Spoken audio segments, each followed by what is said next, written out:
Good evening to all. I welcome you all for the fifth day, session 5 of the AACT Training and Learning ATAL Academy sponsored 2 weeks blended faculty development program on radiation exposure and its impact on human health. Today in our midst is Dr. G. Denish Babu, Assistant Professor of Physics, Chettinad College of Engineering and Technology, Karur. He will be discussing on the topic perovskite materials for radiation scintillators and detector applications. We welcome you, sir.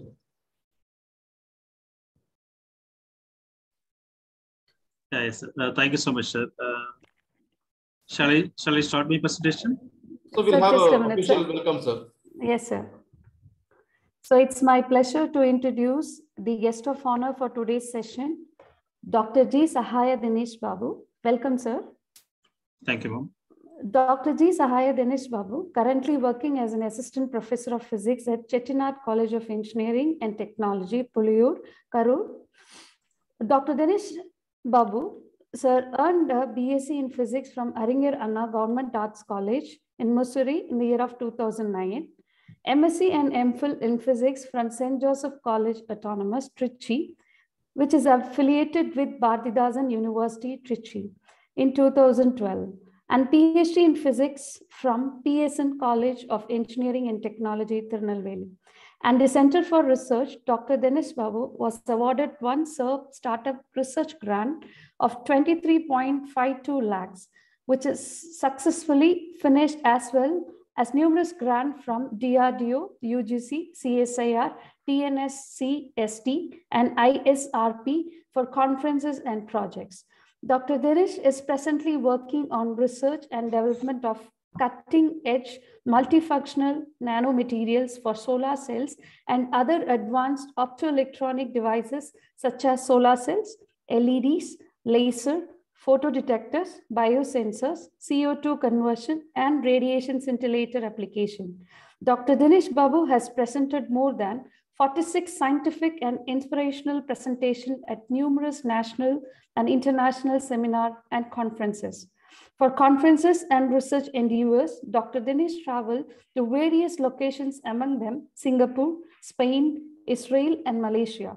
In addition to 15 research papers in reputable national and international journals, he has applied for 2 Indian patents, and he is currently working on many more publications with foreign partners.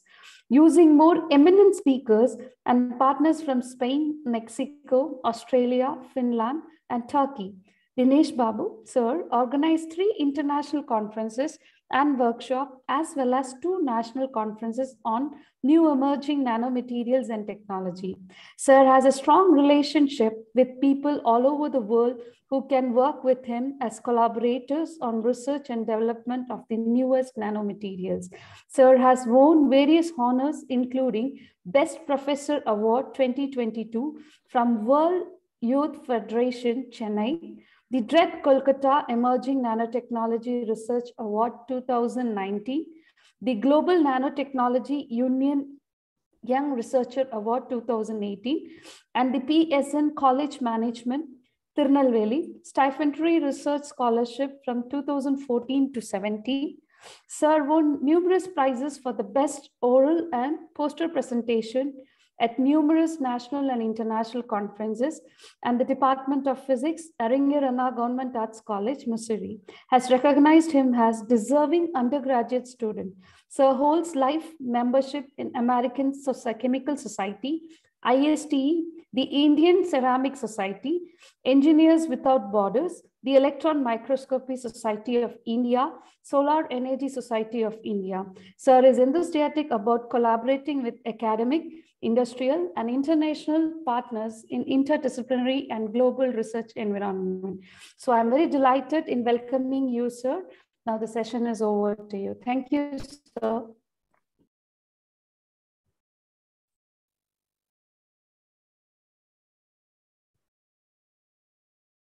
Yeah. Thank you so much.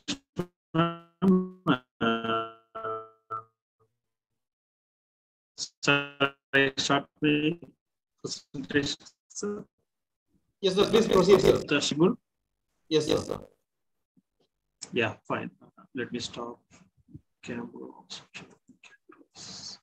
Okay. So, very good evening, everyone. I am Dr. Sahai Dennis Babu. I am currently working as an assistant professor in the Department of Physics at Chettinad College of Engineering and Technology.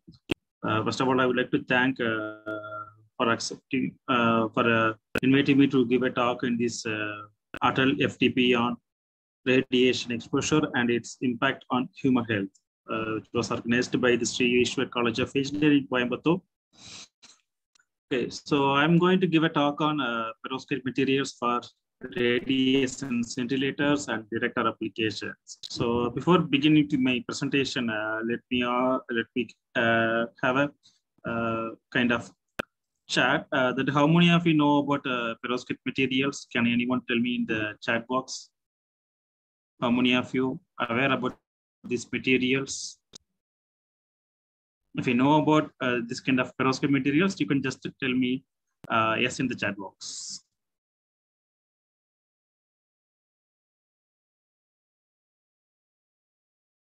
Any participants?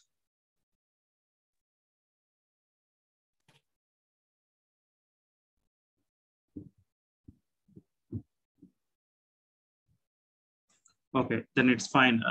Let me continue my presentation.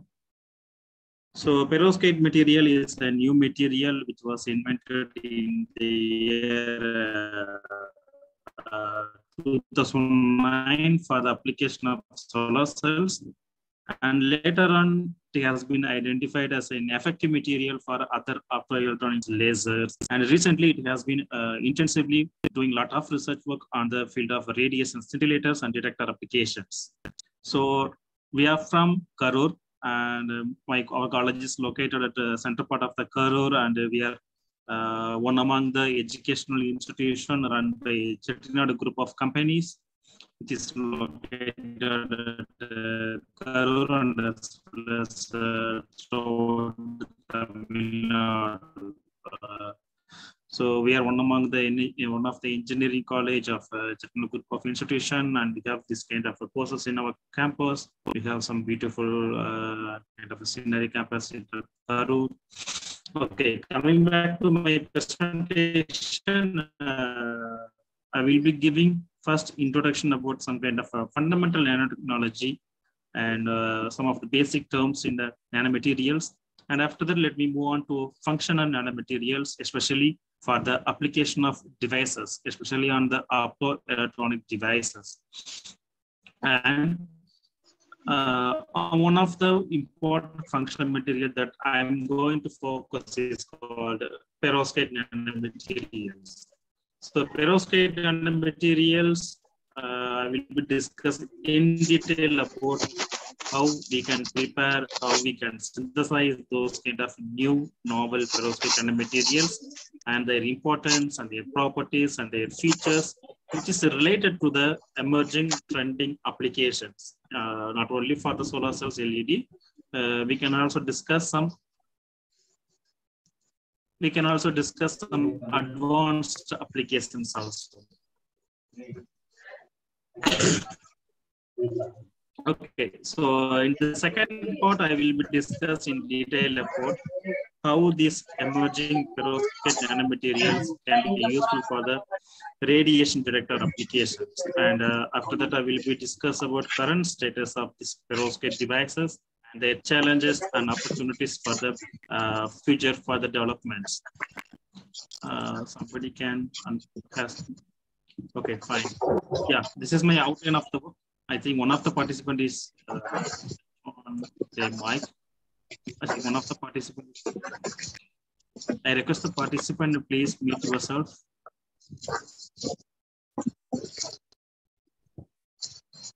I request the participant to please mute yourself, Mr. Ashok Kumar, sir.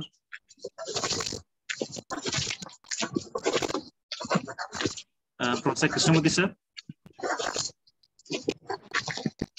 Professor. Yes, sir.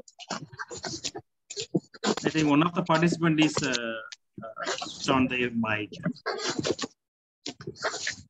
We have participants, please Mute your microphone. Mute your mic. Dr. Ashok Kumar, please.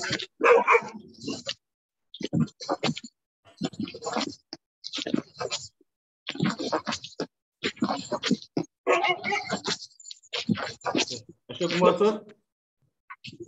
Can you please mute it? Yes.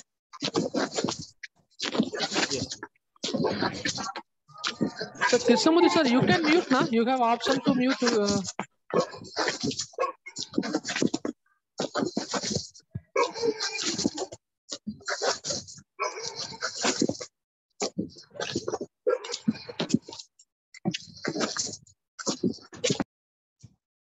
Yeah, fine. Thank you so much. Thank you so much. I will continue my presentation. Sorry for the disturbance, sir. Please proceed. No problem, sir. No problem. It's fine. So, as an outline, I will be covering about the preparation and synthesis of multifunctional nanomaterial, which are available in the multi-dimensions, from the 0-dimensional to 1, 2, and as well as 3-dimensional network. And I will be also discussing about some of the our previous applications which we have involved so far for the 4 years, which we have. I will be discussing some of our recent results on solar cells, LED, photo detectors, and some kind of laser applications also. And the second part, I will be discussing in detail about the application of these emerging perovskite nanomaterials for the LEDs, lasers, and especially my prime attention will be focused on this radiation detection and as well as scintillators. And I will also cover some little bit information about how these perovskite materials is useful for the neuromorphic computing applications also. Okay, then yeah, at the outset, nanoscience and technology, we all know about that we are dealing with the nanomaterials with the ranges of 1 to 100 nanometer. So we can have a variety number of nanostructure particles, composites, maybe made with some kind of a polymers and other kind of missiles and supramolecular assemblies. And we can also prepare some multidimensional materials also by adapting some different synthesis methodologies. In the view of nano tools, we need to check up with the fabrication techniques, maybe in the physical or chemical deposition to prepare some kind of a variety nanomaterials. And we have to test them by proper instrumentation techniques. We need to check with their optical properties, electrical, mechanical, chemical, and as well as surface analysis with respect to their property, what we are expecting, what we are planning to apply them for some device applications. And there are also some people working in the field of computational methodologies to design, to invent some new materials for the development of any new technologies and devices also. In aspect to the nano devices, currently there are a lot of devices, a lot of research into this work, especially on this molecular electronics, MEMS, and some recently for the past 3 to 5 years, this device miniaturization aspect has been emerged as a lot. The sensor detection, that kind of devices also I will be discussed today. My main presentation will be covered about this detection and as well as sensor preparation for the medical and as well as bioimaging applications, especially based on some perovskite materials. Okay, so these are the overview of the nanomaterials and their preparations and kind of characterization techniques, which is nominally apart from the general. So we can consider for neutron scattering, photo radiation, in-situ and non-invasive, and you can also do some simulation techniques through some high-performance computing technologies for the applications of modern generations. And okay, so we can also have a lot of applications in near future in the field of energy storage, like battery capacities and light emitting sensors, thermoelectricity, temperature materials, and some kind of biocatalysis.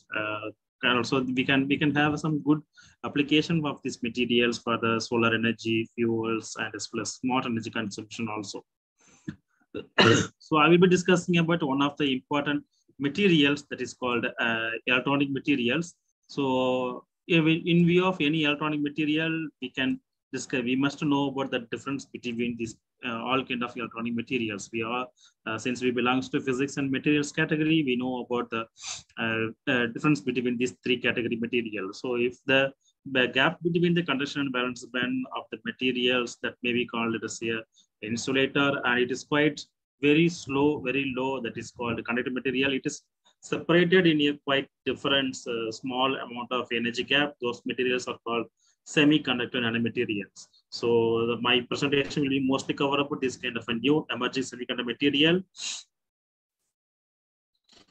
And when we talk about semiconductor nanocrystals, recently we are also receiving good number of devices based on the semiconductor nanomaterials.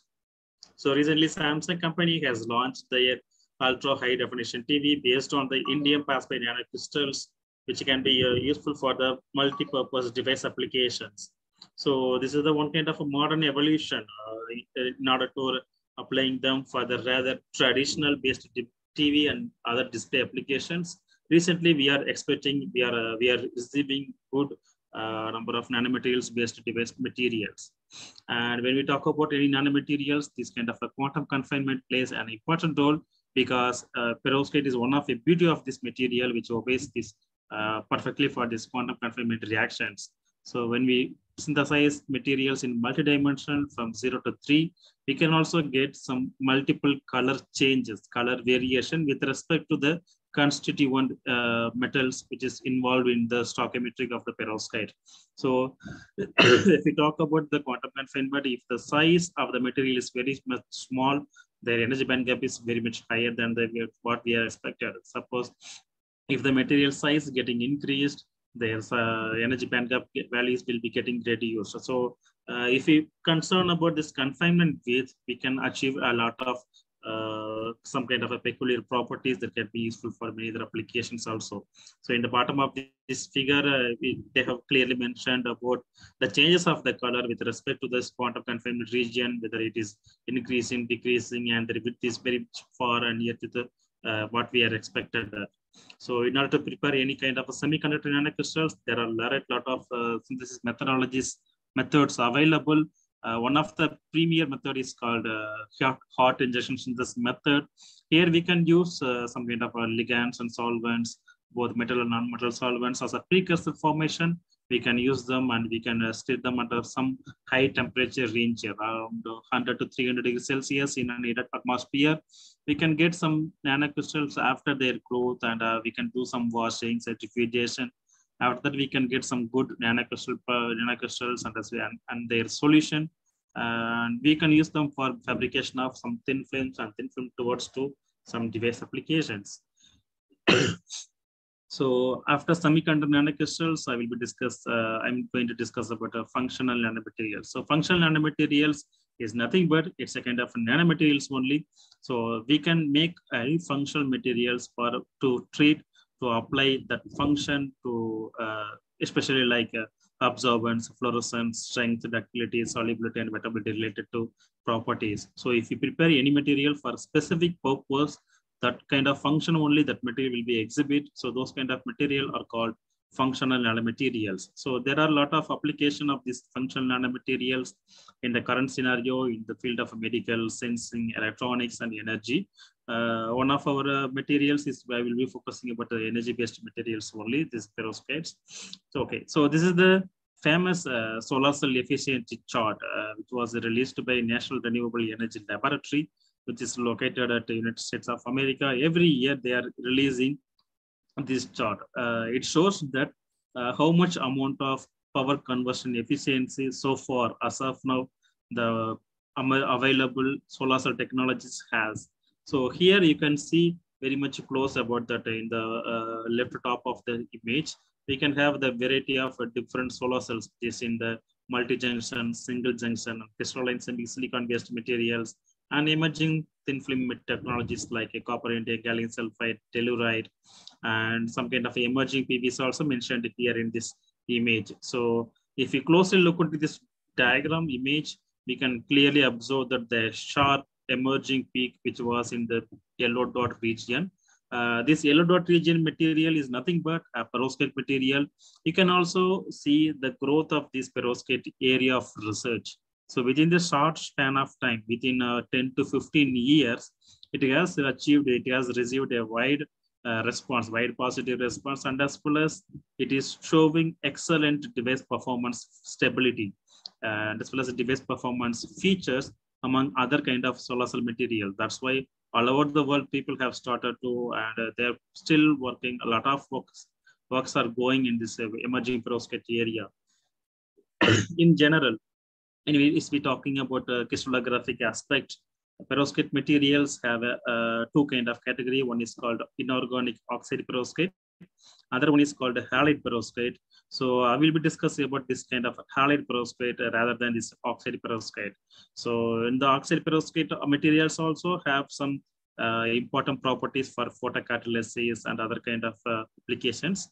But our research is mainly focused about halide-based perovskite. So in the halide-based perovskite, we will discuss about organometal halide perovskite materials.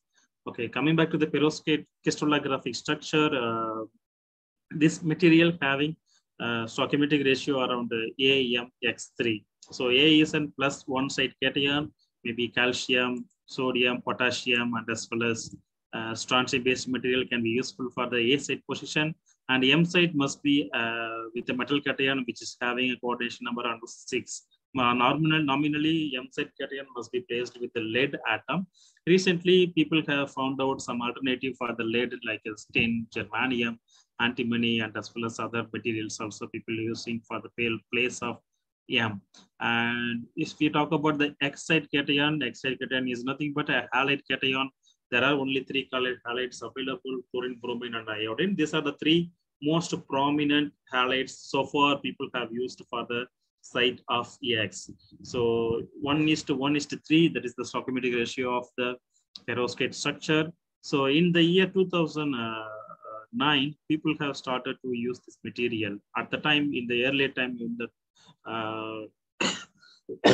people have identified that this material have these kind of important properties, both optical and as well as electronic properties, called a highly tunable band gap, high absorption coefficient, and a broad absorption spectrum, and a long charge carrier mobility, and as well as long charge diffusion lengths also this material having.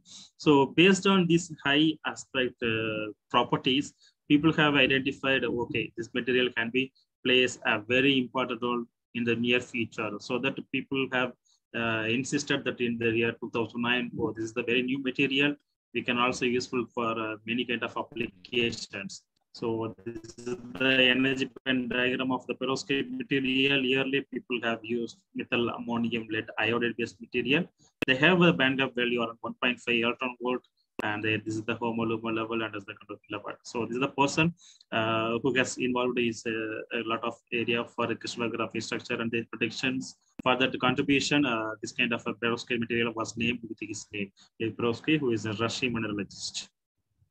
Okay, so this is the crystallographic aspect view of in-depth classification of the perovskite material based on their structures, based on their metals and everything. Okay, so here you can see the left corner. There is the cubic-based perovskite. This is the most stable one, and most nominally people have used this kind of cubic perovskite worldwide. And some anti-perovskites, distorted perovskites, which is available in the orthorhombic and tetragonal format. And we can also be capable to synthesize some vacant perovskites, order perovskites within the multiple stoichiometric ratio. Here you can see the kind of 3 kind of stoichiometric ratio available. But apart from this order perovskite, we can also have some vacancy order perovskites. We can also replace these vacancies with some other new emerging materials like tin and germanium.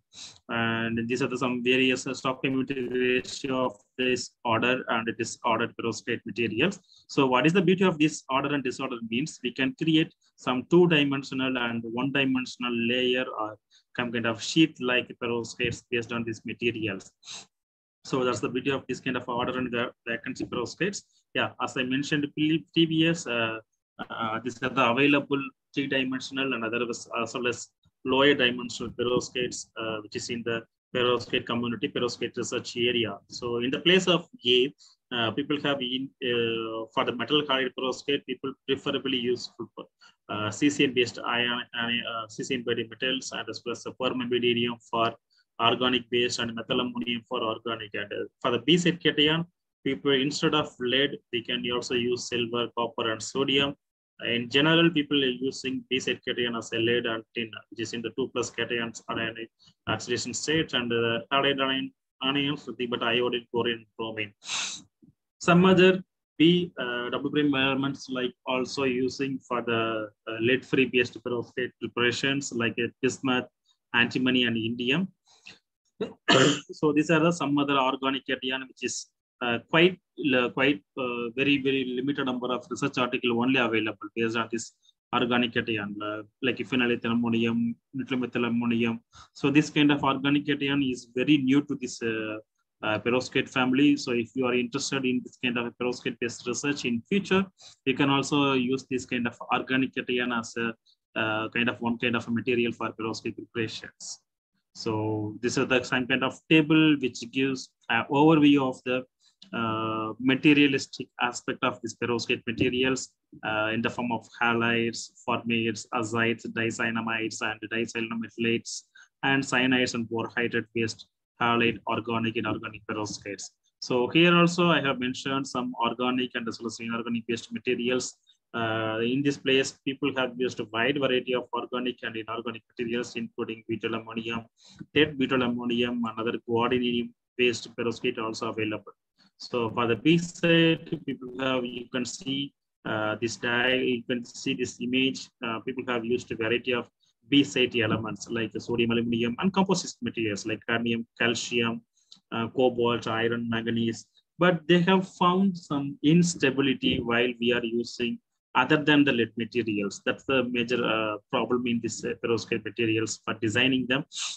So people are also working on to optimizing their properties. Suppose if we capable to prepare some lead-free perovskite, and if we able to achieve some good power conversion efficiency in the solar cells, we can publish a lot of good publication, and as well as we can get a lot of funds in this particular perovskite area of research, because perovskite based materials, people nowadays looking for the lead-free based perovskite, since lead is a very toxic one and it is very much poisonous to the peoples, and as well as excited cation having some kind of a chlorine, bromine, and iodine, and it's kind of cyanide materials also can be useful for excite applications. And the symmetrical aspect, people normally will be useful for any other optical electronic devices. Cubic based materials, cubic based perovskite structure is the most predominant materials, and other kind of layered structures like orthorhombic, trigonal, tetragonal, monoclinic kind of structure are also available. People are also using those kind of materials for multi other applications like lasers, LEDs, and other kind of applications. So if we aspect the tolerant factor, I will discuss about the tolerant factor in the next slide. So the chalide-based perovskite mostly useful for the semiconductor properties and their application towards photovoltaics, lasers, LEDs, and as well as other mechanical properties. And formides and azides, dicyanoamides are also having some other specific physics property related to applications, including magnetism, dielectricity, ferroelectricity, ferroelasticity, marifluoricity, and other properties application towards to some fundamental physics applications. So recently, people, those who are working in the borohydride can be useful for the hydrogen storage applications also. So as I previously mentioned, a very limited number of A-site cation only people have used. There are wide options, many kind of options are available for the people who are going to start, who are going to work in this perovskite area of research work. So here I have listed out some of the many kind of A-site cations, including phenylethyl ammonium, butyl ammonium, and iodoethyl ammonium, guanidinium, and a variety of organic cations. So if you are interested in this research, you can note on this image. You can have a variety of new organic cations for the fabrication of modern perovskite devices.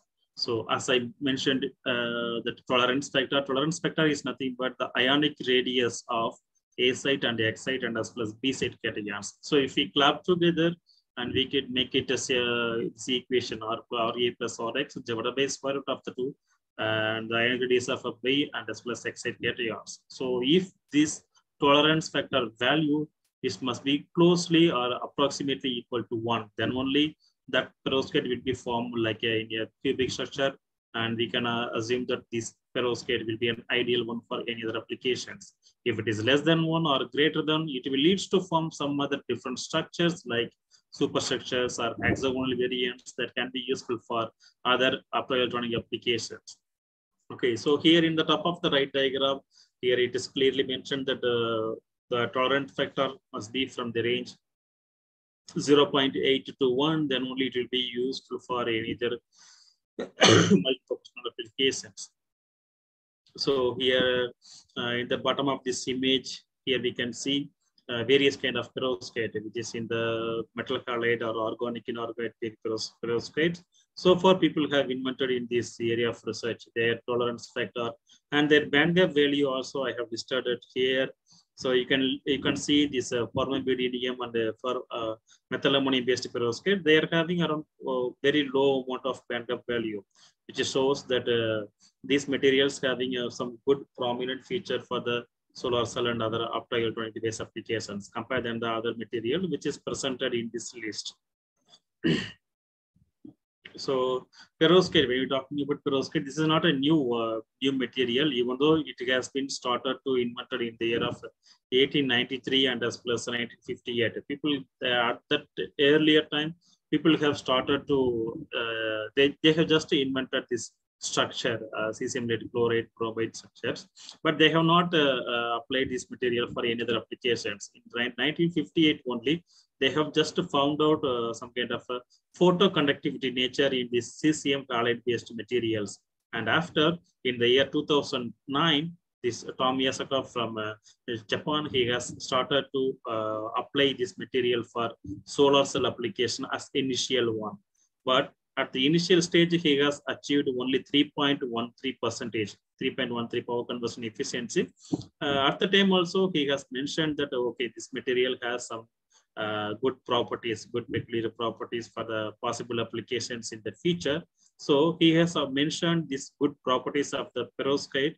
At the time, he has identified around the band gap value will be 1.55 electron volt, their absorption coefficient, low excited binding, and the dielectric constants, and there are other optical properties which is related to the superior application for devices. And most importantly, he has identified, he has prepared this perovskite even at a room temperature and simple solution process he has took to fabricate solar cells. So this is the first report which is coming out on the solar cell based research for the application of based on the perovskite based research. And after that, people have started to work on multi things. People have nowadays achieved a lot of high power conversion efficiency based on these perovskites.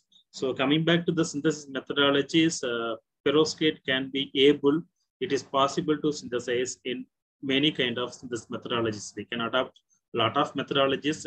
Here I have just listed up some of the technologies we have adopted, including hot injections, ligand assisted reprecipitation method, ultrasonication method, autoclave method, hydrothermal methods, and microwave hydrothermal method synthesis also we have adapted to synthesize these materials. So we can also tune their properties, especially these metal halide perovskites, cesium lead chloride, bromide, and iodide based structures. We can tune their vacancies, we can align them, we can doping some different materials, we can change their cationic sites also by using these aligning and doping methods.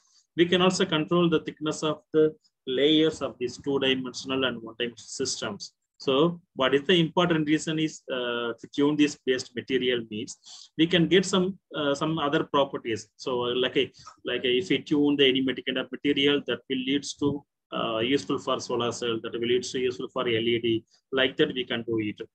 And also this material can be available in multi-structures like nanocrystals, fibers, plates, and other cell hierarchical structure also. It is possible to prepare based on these perovskite materials. And also while using any kind of synthesis methodology, capping agent plays an important role. So capping agent is nothing but a solvent.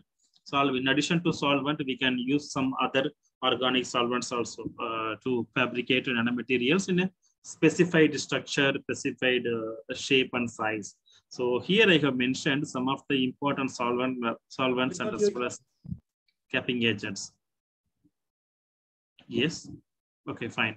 So if we use oleic acid or octylamine, we can get some plate-like sheets or sheet-like structures. So if we use acetate acid and dodecylamine, we can get some nanorods. So if we use oleic acid and oleamine, if we change the reaction parameters, like the duration will be plays and some kind of a crucial impact role. So if we change the reaction parameter, we can also get from the oleic acid to oleamine, we can get some spherical sheets, plates, and cubical structure of these perovskite materials can also be possible with the help of these hot injection methods.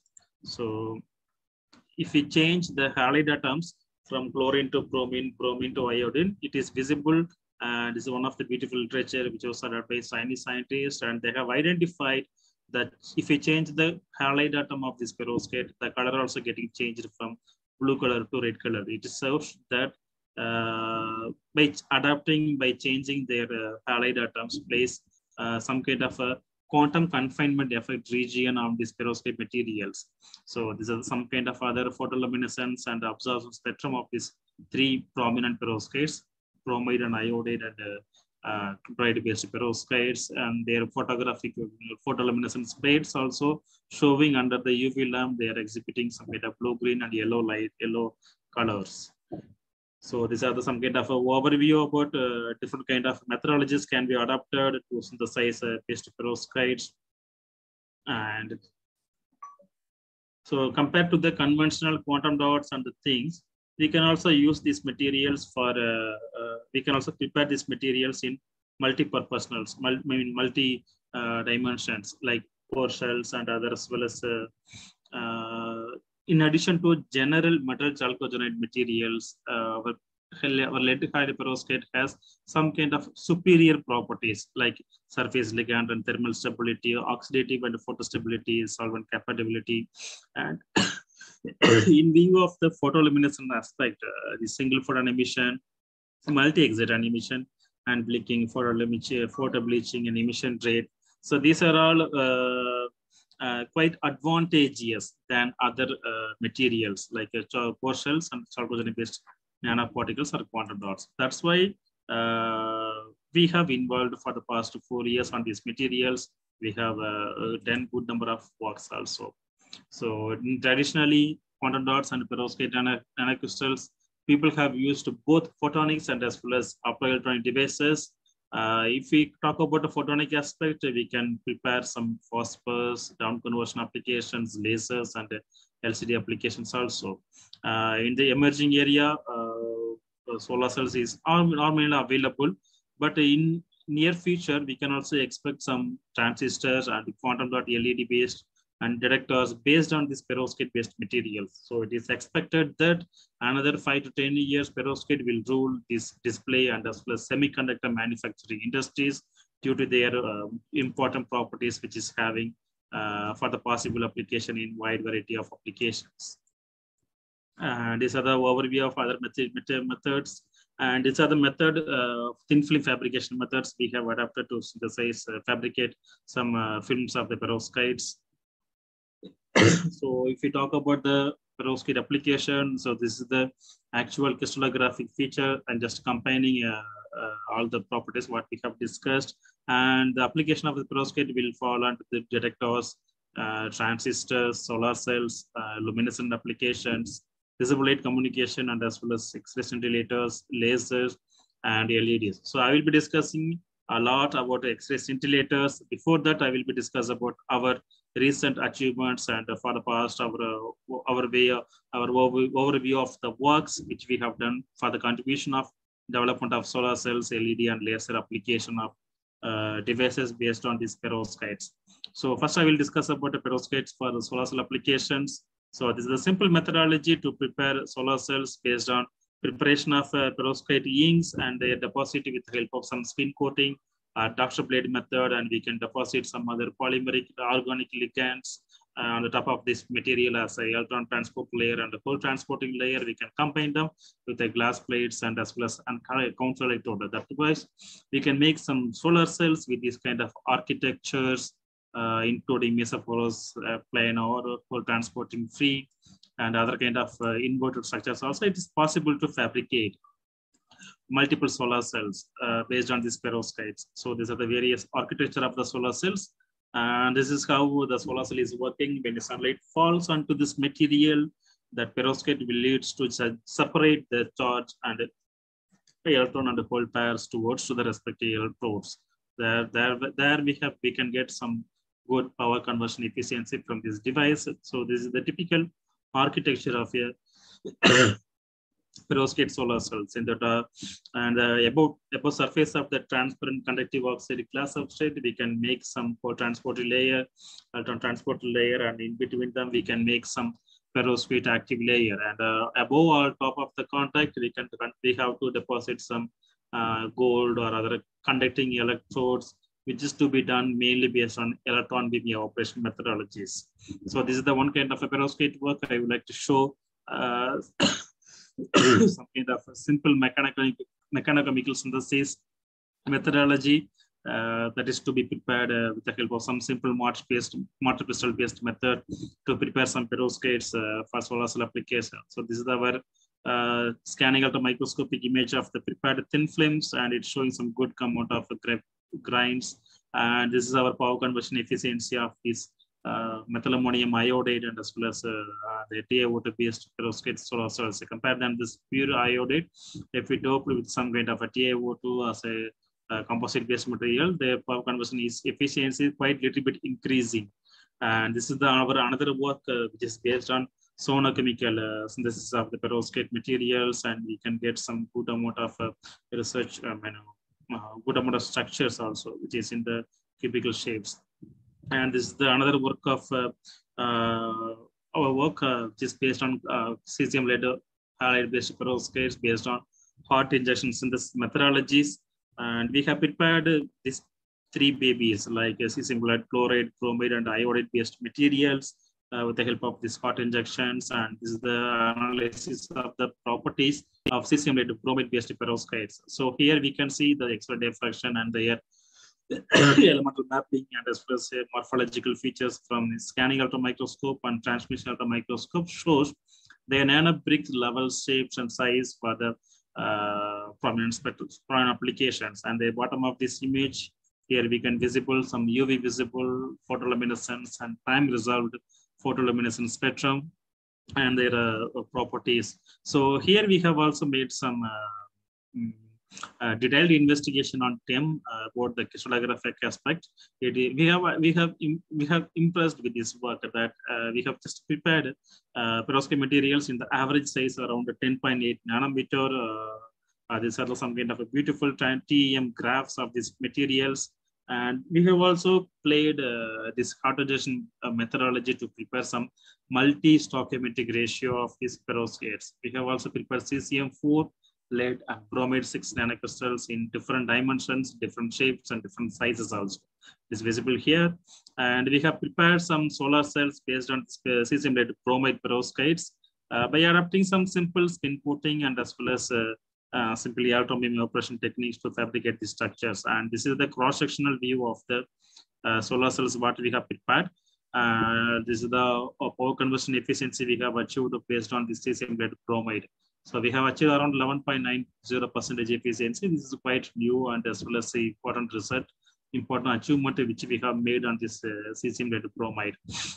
And the next aspect I'm going to discuss about synthesis of some lead-free perovskites based on silver-based and silver and as well as cesium-based perovskites through ball milling methods. Our main objective is to prepare some lead-free perovskite. For that, we have just used, instead of lead, we have just used silver in the place of lead. And we have also used some tin-based materials also. In the place of lead, we have just made this 2:1:6 ratio of zero-dimensional perovskite materials for this lead-free perovskite. And we have fabricated some solar cells, and we have achieved around 5.51% for this initial results of this cesium-tin iodide. So next I'm going to discuss about the possible application of this perovskite materials for LED. So for time consuming, I'm skipping this kind of introduction aspect of this LED. We all know this LED plays an important role in nowadays display and as well as commercial applications. So this perovskite also can be capable to exhibit in all kind of applications like in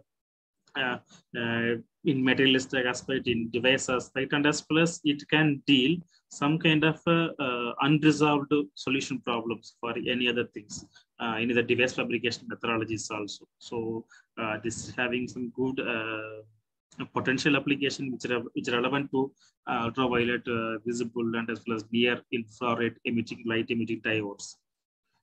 So when we consider about the architecture of an LED, this is the some kind of a typical LED of typical architecture of perovskite based LED structures. So here we can just mention about we can just view about the architecture of LED. But the bottom of the substrate, we can deposit some I2 on the top, and we can deposit some electron injection layer, perovskite passivation layer, emissive layers, and the electron backing layers. On the top of that, we must deposit some metal electrodes. So this is quite similar to the perovskite solar cell architecture, but here we just rename. We just change the electron injection layer to electron transporting layer. So that's the small changes we have just made, and in the right hand side of this architecture, it is important to mention here the challenges in this each individual layers. So if we talk about the perovskite layer, their carrier confinement, the emission profile, and the radiative recombination property must be optimized in the future to get some good amount of good efficiency from this perovskite LED. So these are some of the some fundamental physical aspect of the LED. Thus, we all know about if a light, if we give some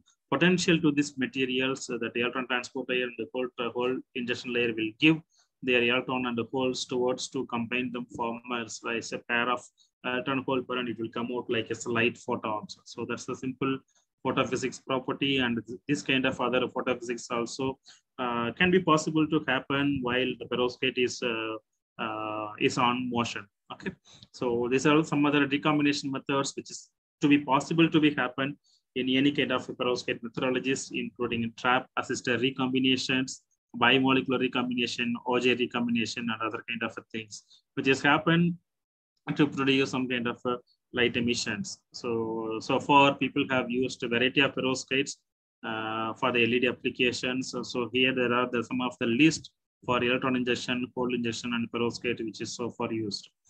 This is one of our work which I have done some collaboration with the NTE people. So I have just prepared some cesium-lead bromide.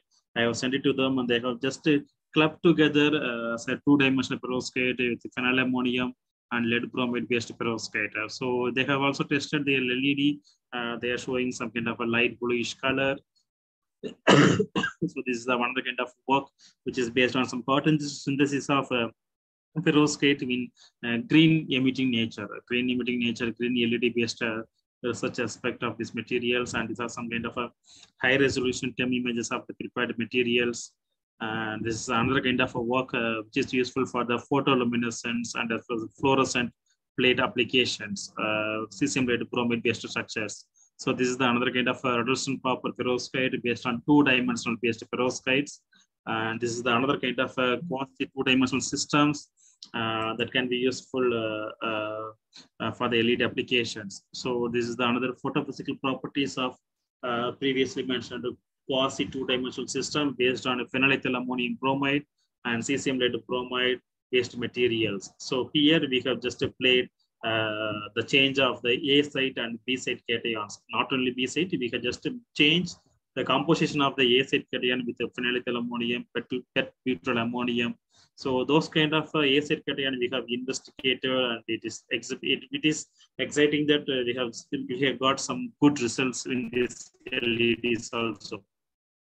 So these are some CM images of TM images of the quasi-dimensional perovskite, some of the external quantum efficiency characteristic of these materials. So I will be discuss about some few application of these lasers also. These are all some of the things, fundamental things about laser. So this is also combination and other photo excitation properties process that has been happened when this kind of materials used for the any laser applications. So this is the first work people have identified their structure with respect to the defect and as well as other physical aspect, especially crystallographic aspect, how this kind of aspect can play and role for the fabrication of these devices, and as well as their photophysical aspect of this working of these devices. Okay, so this is the another kind of work people have used cesium later bromide for the fabrication of this fabric part laser applications. So this is the one kind of important of application on this year. Last year, people have started to use this material for laser. This is another kind of quantum dot laser, which is our collaborative work. So we have just also made some methyl ammonium halide and cesium later bromide and cesium later chloride based perovskites also by adapting some simple methodologies. So this is the other kind of secondaries of this work. Here it is mentioned that we have just fabricated some green color laser application, laser emitting materials. So if we apply some potential onto this material, that material will lead to exhibit some light emissions, so like in the form of some high intensity laser lights, which is around in the range of 500 to 510 to 530 wavelength nanometers, which is in the nanometer range years. Okay. So this is the another kind of examples, percent kind of contributionally work. Just we have contributed them with the help of some preparation of some materials based on cesium later bromide based materials in multi dimensions. And this is our some kind of a new works that we have prepared for laser applications with the help of some Azure and as well as one from Spain and as well as Belgium peoples. And this is our newly prepared perovskite films and plates on cesium later bromide such as green color LED, green color light emitting materials. So this is another kind of a work which is based on the cesium later bromide based and cesium-4 latest bromide 6 based structures also. So these are all some challenges which is behind the perovskites and as well as their quantum dots for laser applications. Excuse me. So this is the work we have just made fabricating some photoluminescence fluorescent plates based on the perovskite for the LED as well as display applications. We have done some of this with work with Azure and as well as Bina from Australia. We have signed an MOU with them and we have doing some kind of good works with them also. This is some kind of electronic devices. I'm going to skip this. So I'm going to skip this part, photodiode spot. Yeah, this thing I must explain about that. So not only for the solar cells, not only for the LEDs, not only for the other applications. So this solar cells plays an important role in the filtration of other optoelectronic devices like photodetectors. Because we all know about that for the defense application, the photodetectors and as well as the laser plays an important role in defense and as well as security applications. So for this aspect, we have got a one grant based on these perovskite based detectors.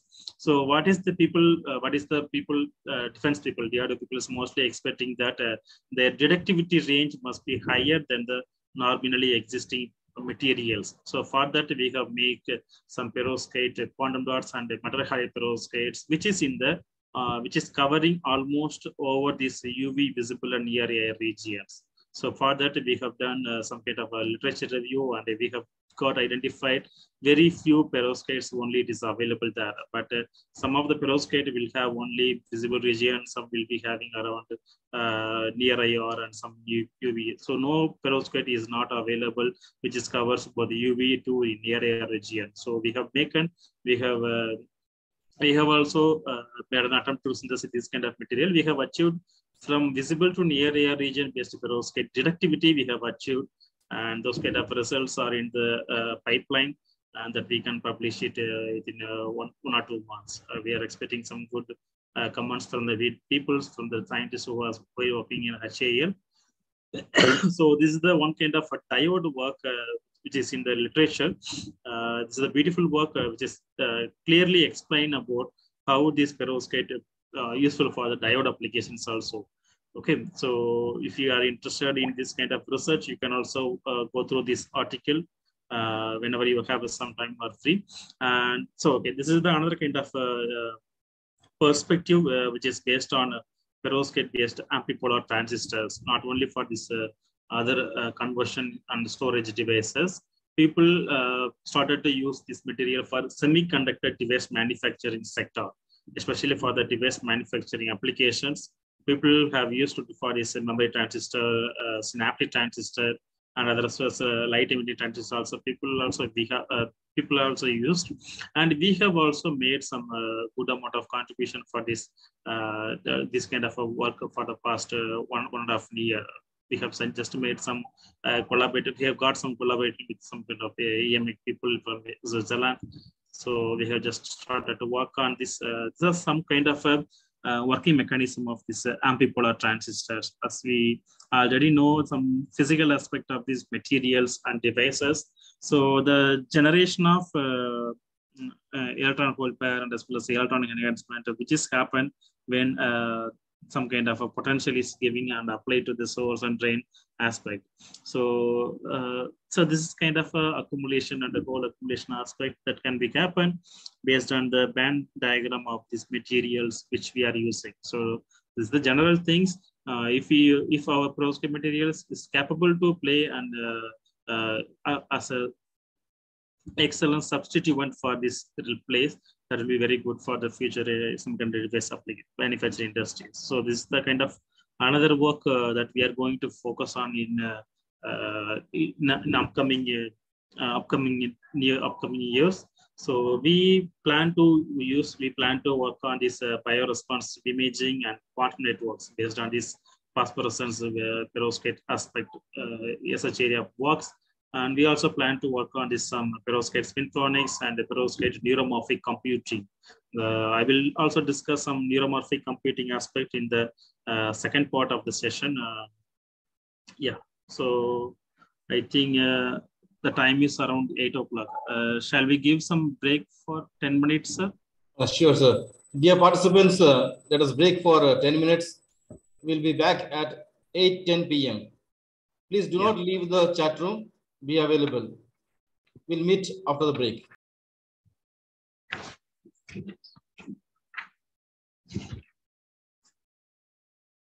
Okay, fine. So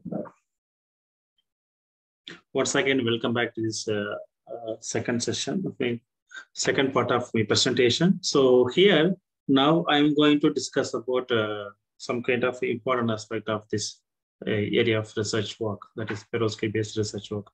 Sir, am I audible? Sir, am I audible? Yes, yes, sir. Yes, you're audible, sir. Please proceed. Okay, perfect.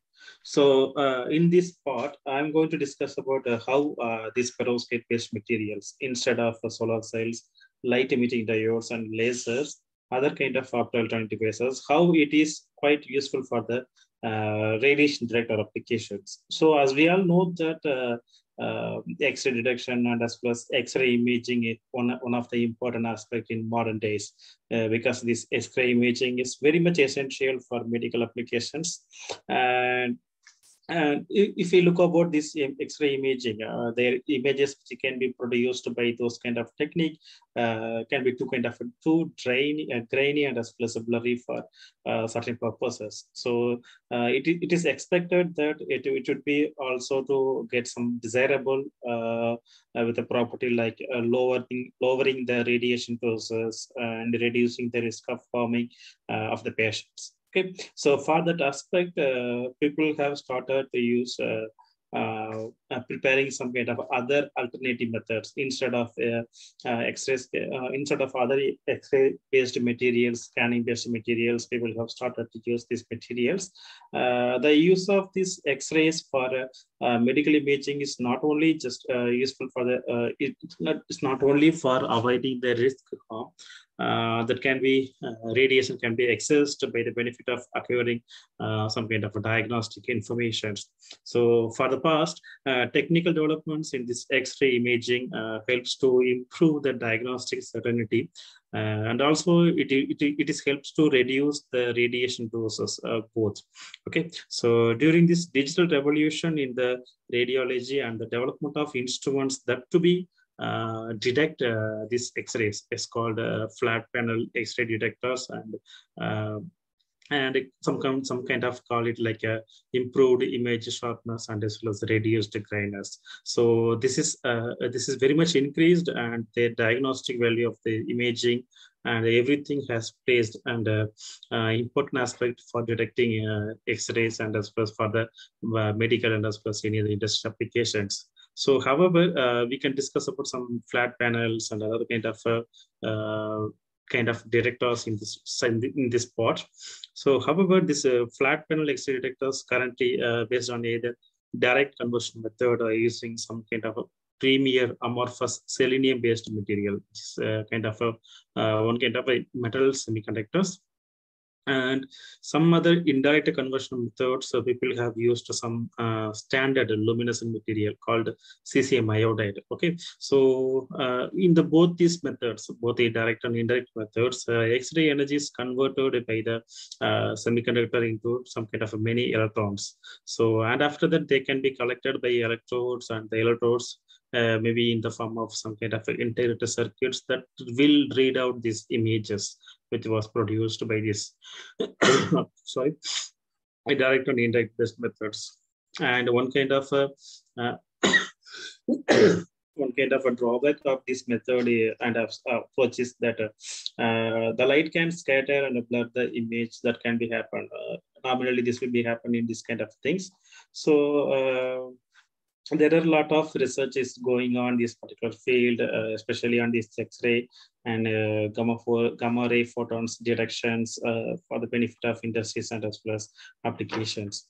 Okay, so this kind of things has been happened, and people have started to work on this. So if we talk about any kind of research work, it is possible to make them their strength and weakness analysis of that particular research area. So if we take about the SWOT analysis for the perovskite based materials for any other gamma and X-ray detector applications, their strength, weakness, opportunities, and threats are listed out in this table. So if you look about the strength of this perovskite is nothing but, as I mentioned earlier, it is scalable, and we can be able to make a large area processing with a small amount of materials. That is very possible. It's a quite impressive aspect in this method. Okay, so compared than these other materials, it can be possible to prepare low temperature processing. And as I mentioned earlier, that it can be possible by simple device manufacturing methods, and a high carrier mobility, long diffusion length, their energy band capturing ability, and we can be able to fabricate them some kind of a good quality, large area good quality crystals also. We can also make some good strengths, including some stopping power, sensitivity, and other aspect of strength. Also mentioned that these material have some kind of a good aspect. Okay, so compared to this strength, there are also some weakness, like it has some poor environmental stability since it is having some lead in the stoichiometric ratio of these materials, and the stability due to ion migration during operation of this kind of research is quite general, and this is the most important aspect of this weakness. This is stability mainly due to some ion migrations, and their low bulk resistivity, high dark currents, and high cost due to some kind of a high crystal quality required, and this kind of a long reaction times and other kind of effects also diminishing the application of these perovskites for the emerging applications. But if we can be able to overcome these weaknesses, it is possible to apply these materials for fruitful application for these detectors. So as it's possible to overcome these problems. So there are a lot of opportunities to be prepared some compatible and flexible large area X-ray detectors and as well as gamma ray detectors. And it is there some options and opportunity to prepare some compatible with some inexpensive perovskite film layers and devices, which is having some temperature sensitivity and some different substrate material. Instead of glass plate, we can also make some quality, we can also make some polymeric based or any plastic based substrates. And also it is there an opportunity, lot of opportunity to make some self-forward devices and room temperature operation, some signal to noise ratios, and their high sensitivity detectors for the in near future. Okay, and also it is expected that this material must have. Hello. Okay, fine. Thank you so much. And these are some other opportunities, like it is having some faster response times compared to the already existing selenium and as well as other based materials for detector applications. So in addition to weakness, there are some threats also there in these materials, like toxicity, including materials. I think some of people using some of the participants using screen. That's fine. So material and system recyclability and the ability to process some different kind of lasers with some large area substrates using those are these weaknesses and threats. If you optimize these weaknesses and threats, this kind of research will be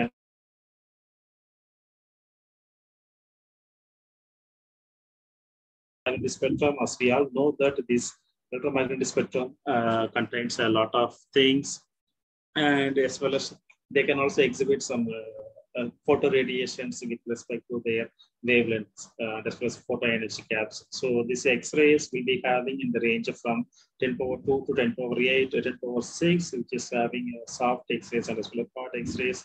There are a lot of applications of this kind of X-rays used in various fields.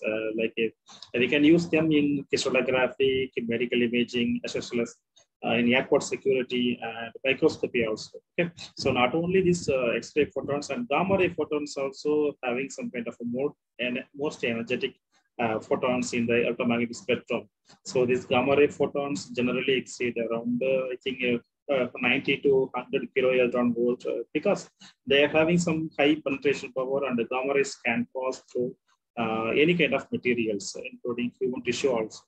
Okay, so gamma rays have substantially higher energy, and as well as they have penetrating ability than some other X-rays also. So, and apart from this kind of research work, this related current based scintillators in the form of single crystals, particles, and polycrystalline materials and nanocrystals have attracted some great interest. Some kind of a good kind of research work for the prominent research applications in the near future. So in this diagram, I have just mentioned about the various kind of materials, various kind of radiation detections. Okay, so this is not only important for the interaction between alpha gamma ray with the electrons and holes with the materials, as well as gamma alpha particles also. But it is quite interesting that after an X-ray and gamma ray photons enter into the detector, that kind of rays interact with the electrons or with the nuclei of the materials. So three kind of interactions mainly contribute the energy transfer from the incident photon to the detector material. One is called Compton scattering, another one is called the photoelectric absorption, and third one is called pair production. So this Compton scattering normally occurs when the incident photon is very much scattered by the outer shell electron. And this Compton scattering is a part of photon energy, and that is transferred to the scattered electron. The next one is called the photoelectric absorption. A photoelectric absorption is the complete absorption process, or also the complete absorption process of the high energy photon by an inner shell electron. Okay, so this will producing some photoelectron with some kinetic energy which is equal to the photon energy minus this kind of a binding energy of these particular electrons. And the third one type of reaction, that is called third one is called that kind of a pair production, involves the generation of any electron pair, and after the incident photon which is absorbed by the kind of a Coulombic electric field that is very much near to the nuclei. Okay, so thus far it can take only some whenever the photon energy is very much larger than the other rest of energy which is using in the electron positron pair. Okay, this will be around 1.2 I think mega electron volt, I think, in the region. I'm not sure about that. Okay, so some kind of a secondary electrons, including a photoelectrons, which contains the entire energy of the absorbed photons and scattered photons, which is in the fraction of the energy, and their scattered photons and scattered electrons and their electron-positron pairs will undergo some serious number of both elastic and inelastic scatterings. Okay, so ultimately they will convert their kinetic energy into many electron hole pairs. That's the important thing. So, so this kind of electron hole pairs play some all kind of three interactions. They will increase. They will increase both the atomic numbers, the high atomic number materials are preferred for this kind of research, and especially for detecting and high energy X-rays. This will be only useful for this data applications. So in the case of a charged particle, if there is some reactions, if there is some positive and negative things will be happen there. Some kind of larger than the electron-based materials and their collisions can only be transferred a small fraction of its total kinetic energy. That will lead to it may be due to that large cross section, and after the alpha particle can interact with the many electrons in a short range, and it will lose its all energies. Okay, so compared to this perovskite-based detection, as I mentioned earlier, the two kind of detection is available.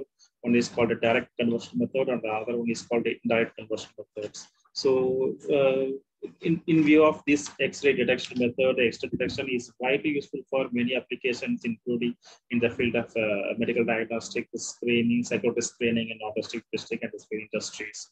And this kind of imaging procedures requires some kind of a digital as well as a flat panel detectors, which is nominally operates in the low ranges things, and it will reduce the health risk as well as the radiation health risk also.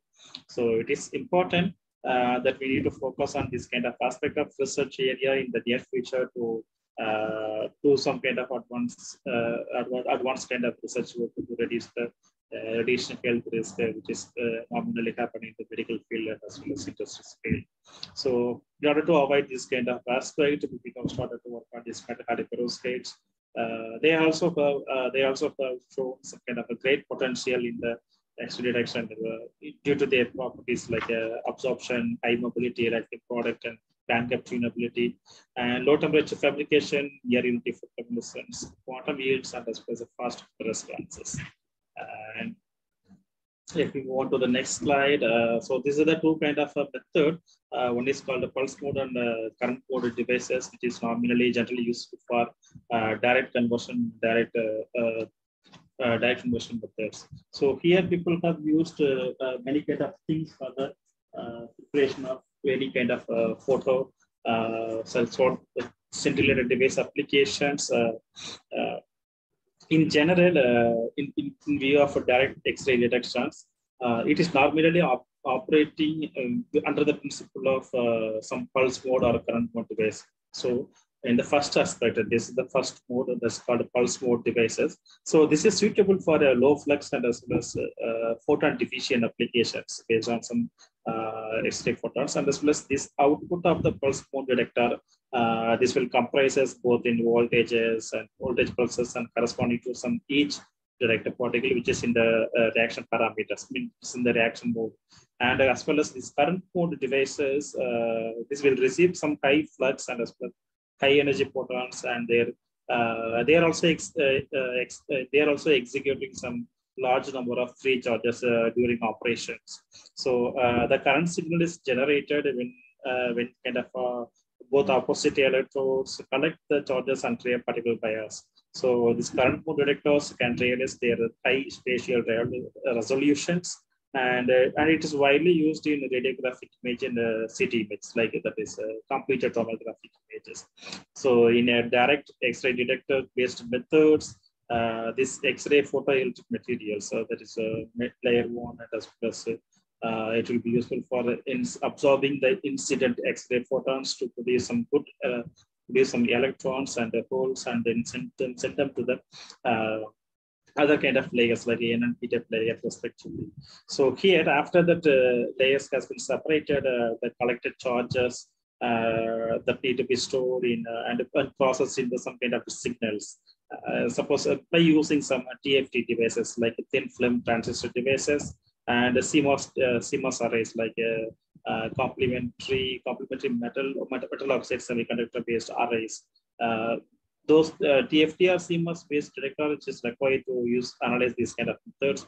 Generally, people will use the TFT based flat panel detector used for this X-ray imaging techniques. So normally used in mammography and as well as digital radiography applications. So in general, this direct conversion detector must have some good properties. Some property I'm just telling one is called some kind of high sensitivity must be needed to obtain some high quality X-ray images at even though when in X-ray doses are X-ray doses rate are very high.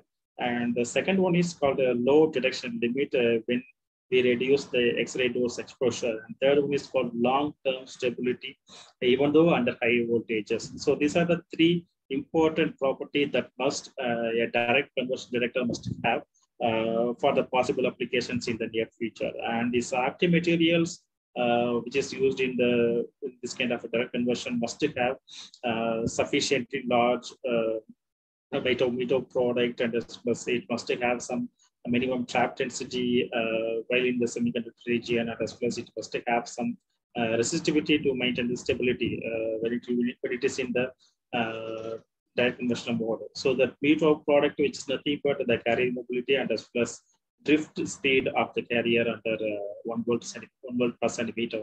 So this the tau is nothing but the lifetime of the charge carrier, and is mu and tau.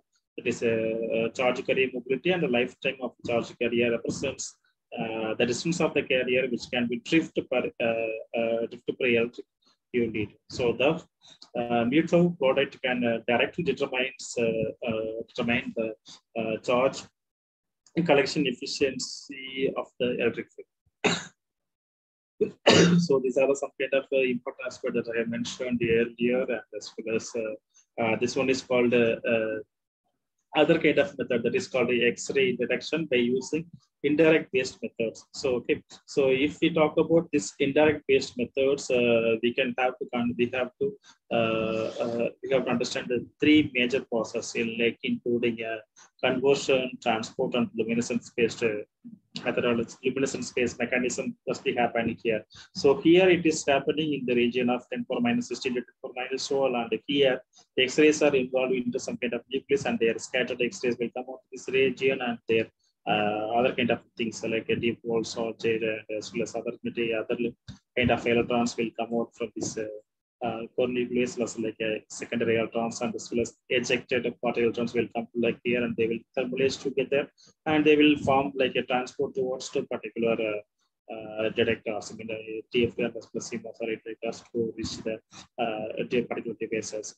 Okay, so this is the simple methodology, and as well as indirect based detections. So this indirect based X-ray detection, which is very much helpful to scintillators, which converts X-rays into visible light.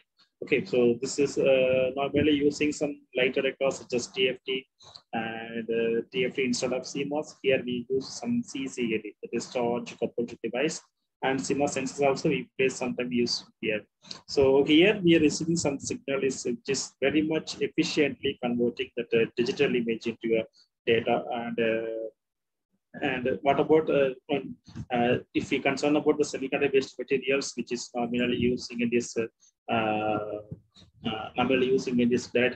direct X-ray conversion, that semiconductor material that is ideal scintillator should have some kind of a property like a high luminescence yield, fast scintillation response, and as well as high stability. So these are the three important parameters like luminescent yield, scintillation, the fast response time, and high stability. So these are some kind of important things. So when X-ray luminescence must be generated in this luminescence aspect, they will be trapping towards to the radioactive combination, and as well as pulse rate is emitted to UV visible regions. So and by them the most successful sign of radiation of this indirect based X-ray detectors combines combinations of X-ray fluorescent material with amorphous silicon, and as well as read up arrays. Okay, so there are two aspects. One is called light yield as well as response time. Light yield as well as response time must be taken care of very carefully for this kind of X-ray detection. So when compared to this all two devices, two kind of methodology, directed X-ray detectors, this is the comparison of both the methods, and their sensitivity can be calculated by these methods. So this detector is very much simpler to manufacture compared to this index-based methods, and some other kind of comparisons and discuss photochemical properties of these materials. So when compared to this solid-based perovskites for X-ray detection, as we all know that these perovskites having some good amount of and this perovskite having some kind of a good advantages compared to the other materials which is normally used for detector applications. So these are having some high product load or current load cluster simple solution processability. These have us advantages, and if we talk about some based scintillators, the advantages of this perovskite, including some high emission wavelength thermal punching, fast response time, and as well as most important one, the tunable backup of these materials. So this is the most premier research work based on this perovskite analysis scintillator, which was done by the KAUST Saudi Arabia research group, Osman Bakar research group. So here they have used a cesium-based bromide-based perovskite.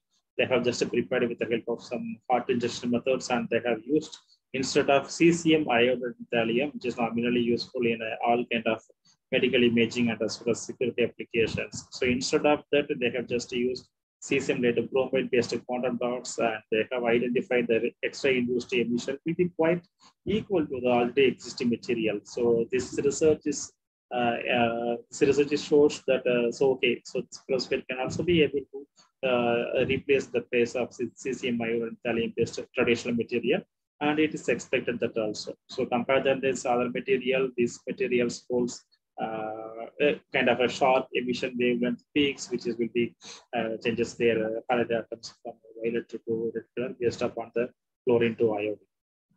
And this is the one kind of things, and this is the simple other photoelectric mechanisms, which is mainly used to understand the mechanism of how a photoelectric effect can be taken place to convert some X-rays into electrons or electrons conversions. So this is the continuation of that particular work, and they have checked it, comparing this carbon, cadmium chloride, cesium-based perovskites, and they have also identified their X-ray energy intensity, and their scintillation intensity will be much higher than these other materials like telluride, compared to this bromine letter, and as well as their casual based research work. Casual rays and things very much quite increasing their scintillation intensities the things, and this is another kind of mechanisms based on the two methods, like thermalization and the recombination based method, which is involving all the things about the direct inside indirect conversion methods, conversion, transport, and as well as luminescence based methodologies of these things. So here they have compared already existing piezo crystals, cesium iodide thallium crystals, cesium-based bromide-based quantum dots films also. So here you can find out their full width of the maxima of the already existing YFPC, lithium, and lead crystals. Compare them, this material having some full width of very much close and particular close narrow region of 12 nanometer. So this is the things, and so this is the another kind of a flat panel detector display they have prepared for the X-ray detector applications. They have just scanned some kind of API laptops and things. They have also find out the incident in the parts of the particular product. So this is some architecture of this flat panel detector. They are using some perovskite scintillator materials in the middle of this silicon photodiode arrays on top of this TFT sensor panel.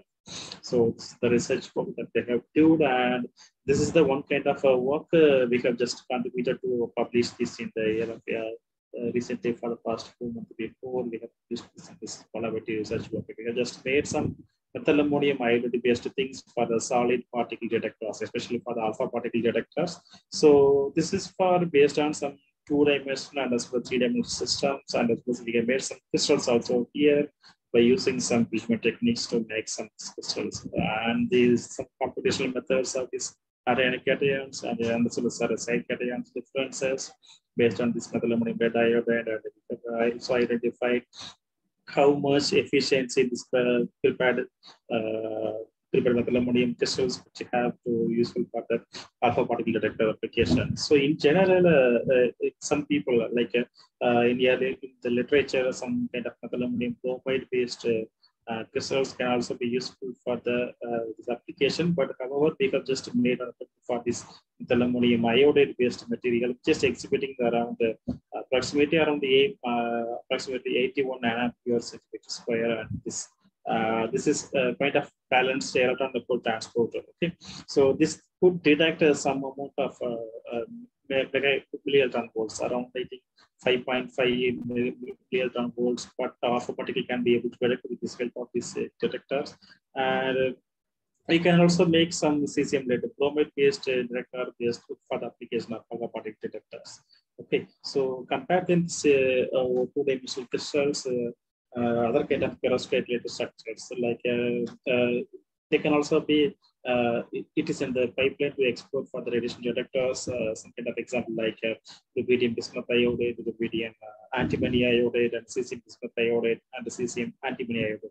So normally this bismuth and the antimony iodide based materials is preferable for this detector application. So we are working on that.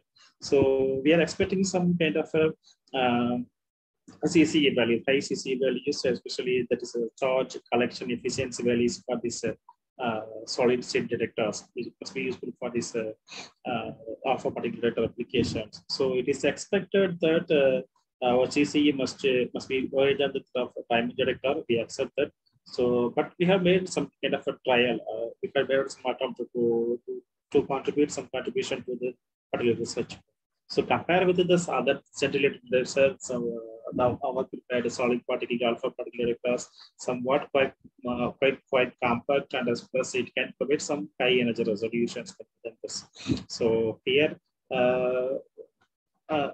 so from this research, we have just identified that we need some kind of requirement for the good carrier transport capabilities, and as well as some kind of parameters we need to identify how this limit material selections for the applications. So, and also we need to focus on improving this crystal quality of this high perovskites and optimizing the device structure to improve our both charge collection efficiency and as well as energy resolutions. So this is the another kind of research work which is in the literature, and this was published very recently, and this research work shows how much this kind of perovskite based materials for the especially this kind of 2D materials for alpha particle detector applications and as well as beta particle detector applications also. So here, the beta particles are, as we all know, this beta particles are high energy electrons and positons that are emitted by some kind of certain nuclides. Yes. So detecting beta particles is an important one for radioactive contamination surveillance applications. So they have some moderation penetration. They have some moderate penetration ability, and that is very much higher than the alpha particles, but lower than the X-rays. So compare them this alpha and beta and alpha and X-rays. Beta particles can undergo some both elastic and non-elastic scatter-based methodologies.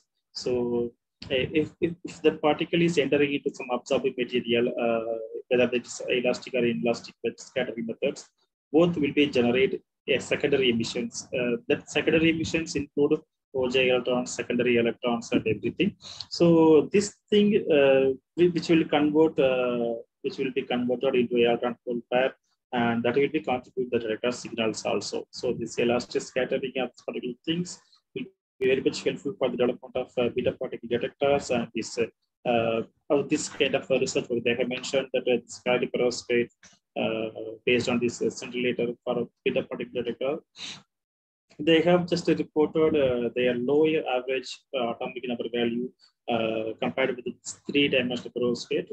They're quite they're having some higher irradiation particles based on these composites. The composites means cesium bromide and cesium bromide in different stoichiometric ratios.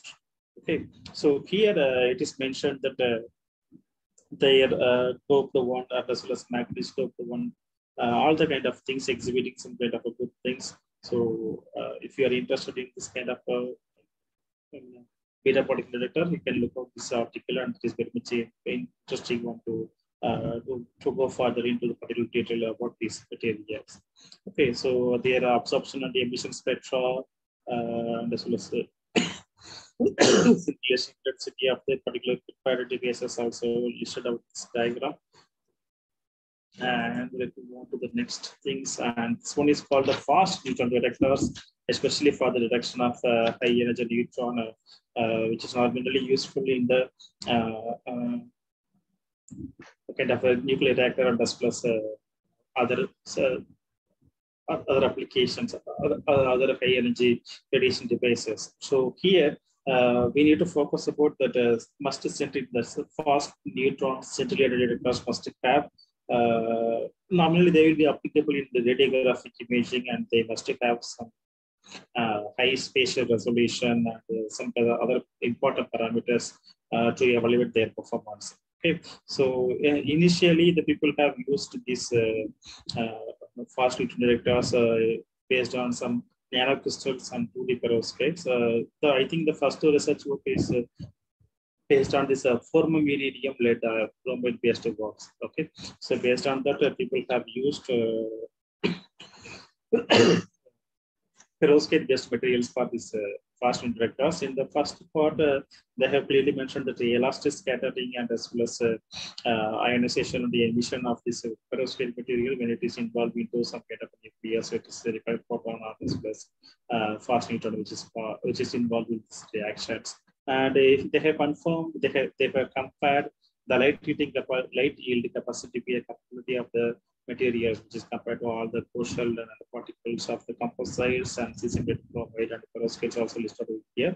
And here in this comparison for this formameridium lead diode shows at top of the table, and it is exhibiting some good light efficiency, which is compared to the other things. So here in the bottom of the things, they have mentioned their density, which respect the neutron radiations, and they have just mentioned this kind of a diagram. And this will be clearly shows the hydrogen density of this two-dimensional perovskite, and there are fast neutron detection as well as interrelations also. So this is some kind of a standard sample plate, kind of simple kind of holes and different things for resolution test application. So the resolution test normally will be happen for any kind of neutron detection, which is normally useful for nuclear reactor applications.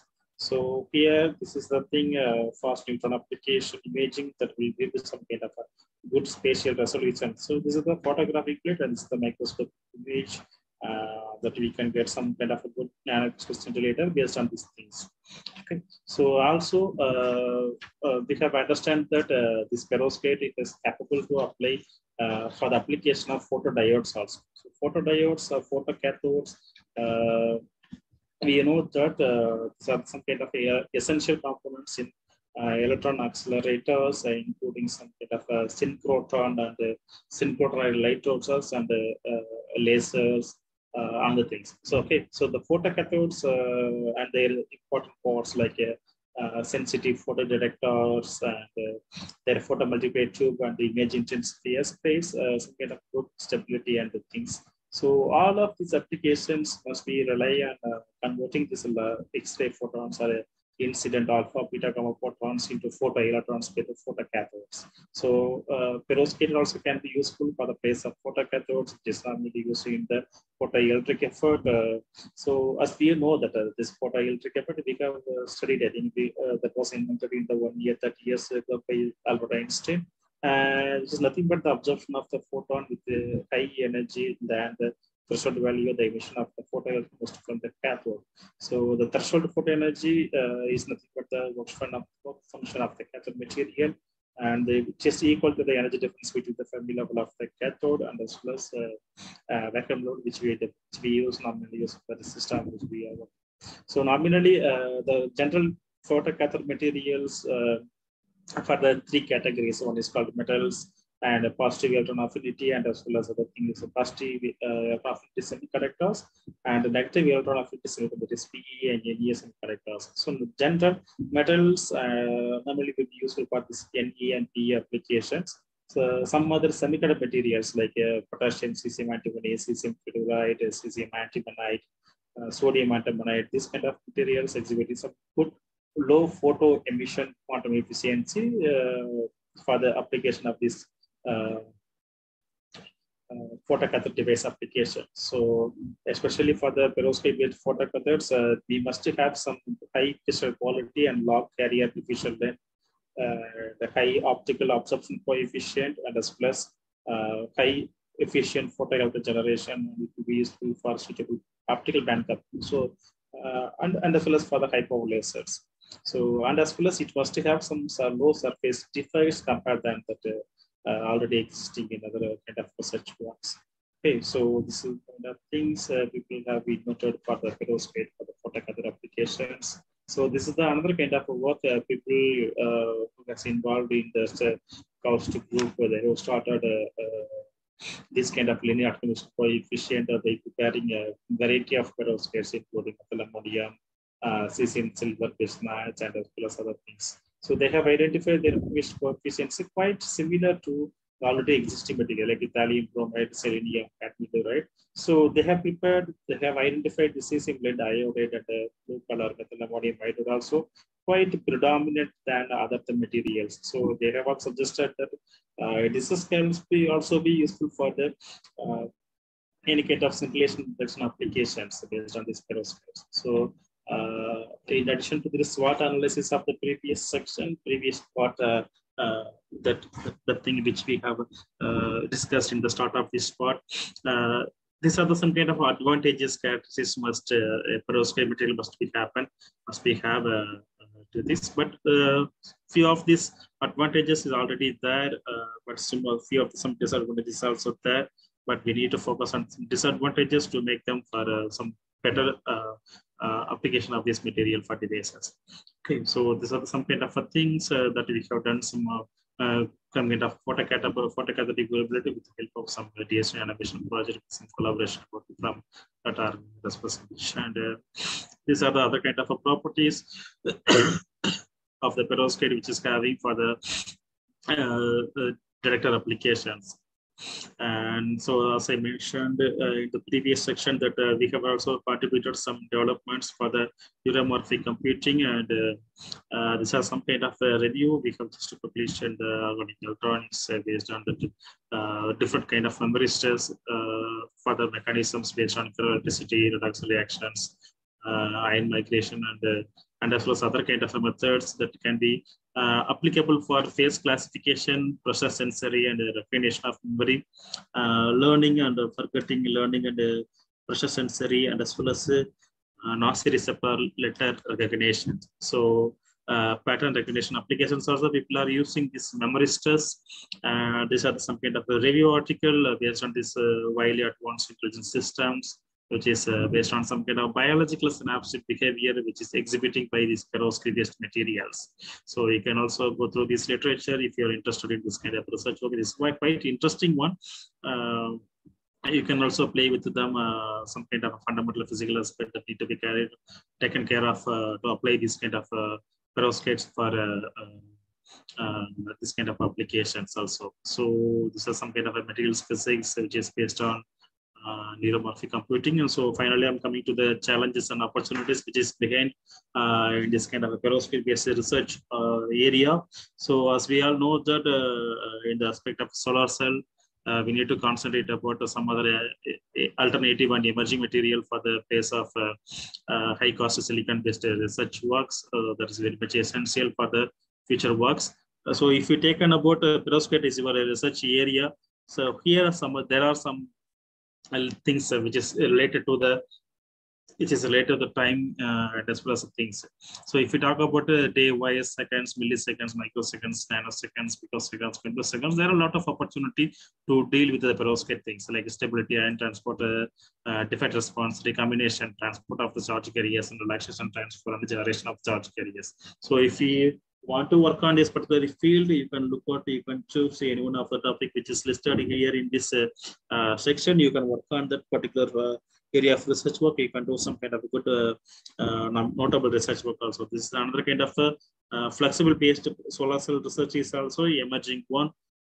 You can choose that kind of research work also. And this is the another kind of efficiency degradation methodologies for efficient degradation of options for the perovskite solar cells, light illumination, humidity, and other kind of things like interface structure, lattices, defect. Those are all the some kind of a diminution factor of the performance degradation of these perovskite solar cells, and these are the some kind of a instability factors who are in the diminution factor for solar cells. So it is expected and it is proposed to this kind of encapsulation, including polymer, inorganic, cell engineering, ligand engineering, defect engineering of the materials to work on some kind of advanced things. Okay, so and these things will be can be converted into to focus on some kind of heat and as well as light humidity challenges for the perovskite solar cell to be useful in the high-level industry applications. So as we all know that the valence state also plays an important role in fabricating some perovskite materials. So if we talk about 1:1:3 and 2:1:30:9, 2:1:6, we can have some kind of a multi-structured materials from 2D, 3D, multi-diffusion, as well as double perovskite also can be possible to fabricate based on this valence state of the perovskites. And so as of now, people have investigated a very lot many number of aspects, including heterostructures, dimension tuning, ligand chemistry, and as well as modulation, changing of this ABC and highly deficient rich bisotoping, acytoping, controlling this photoluminescence quantum field, and as well as variant attachment with respect to the other hierarchical structure and the self-assembly of different materials also they have done. So we need to find out in that area which aspect that we need to focus on this perovskite for multi-purpose device applications. So this is another kind of society related commercial availability of this perovskite nanocrystals in order to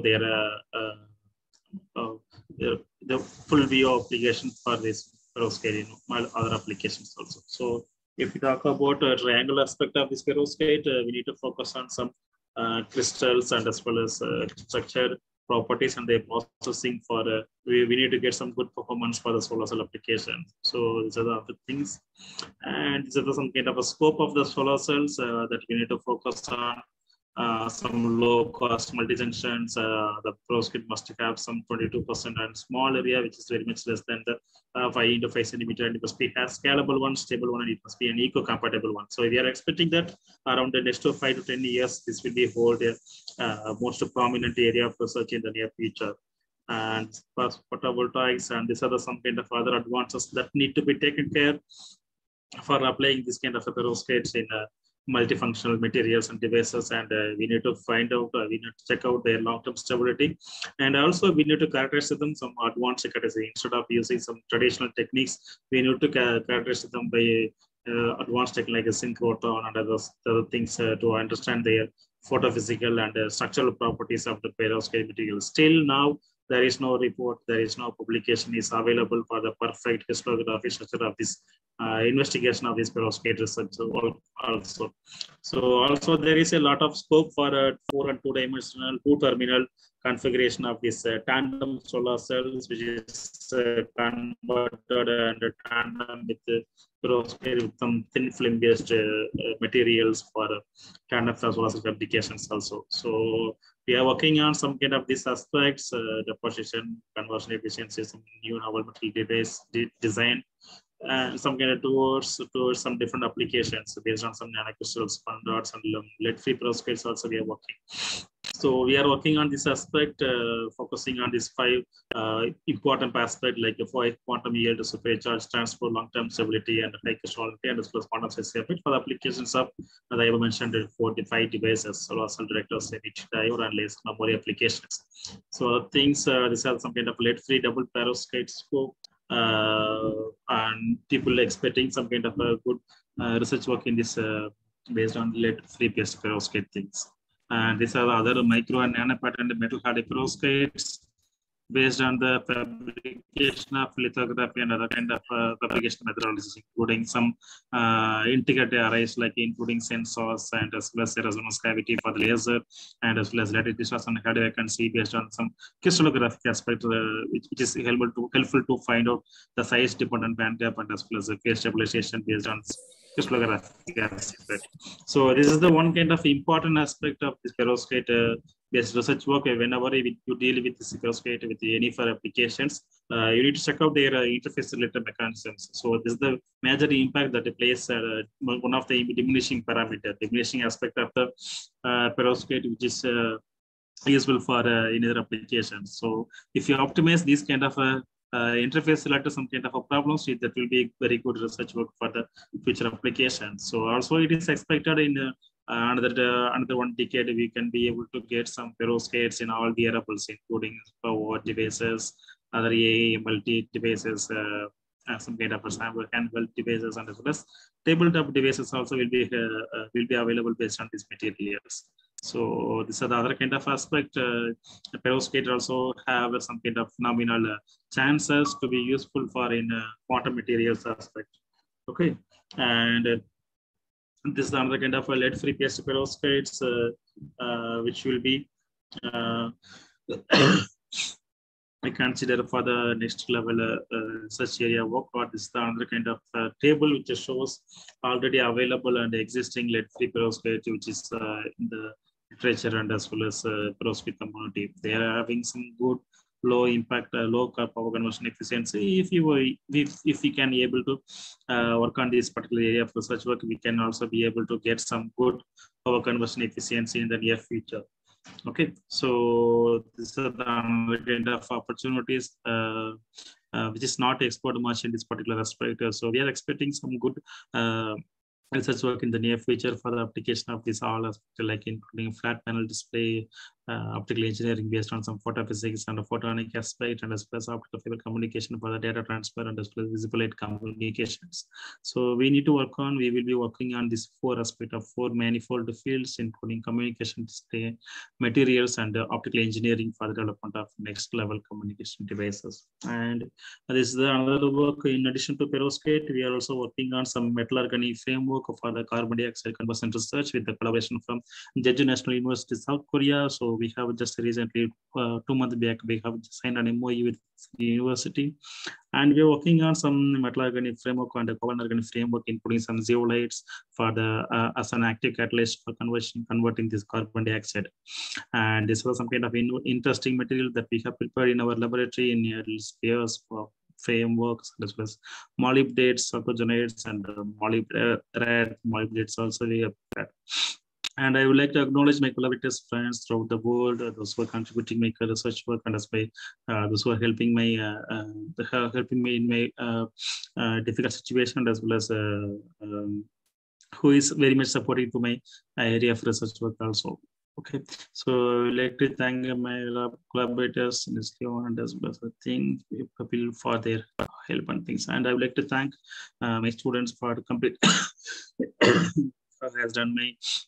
who has done their project work under my guidance, and they are some of the students who are studying in the engineering, and as well as few of the students studying PhD at some reputed institution in India, and as well as few students is doing PhD outside abroad. And I would like to acknowledge the collaborators institute, my institute, Chettinad College of Engineering Technology Management, and as well as my funding agencies, Science and Research Board, or RCAT, which is DSPS or NAL, BRNS, and as well as INUP, Center for Renaissance Engineering, Bangalore.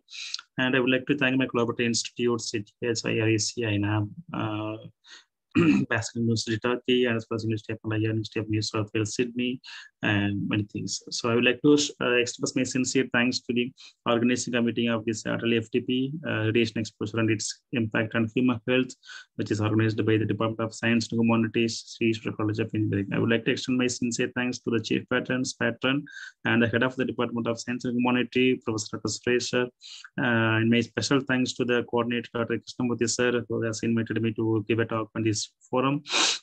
And I also would like to thank the co-coordinators, Dr. Sankita ma'am, organizing committee members like Dr. Saluk Kumar sir and Jay Kumar sir for giving me a wonderful opportunity to present my work in this forum.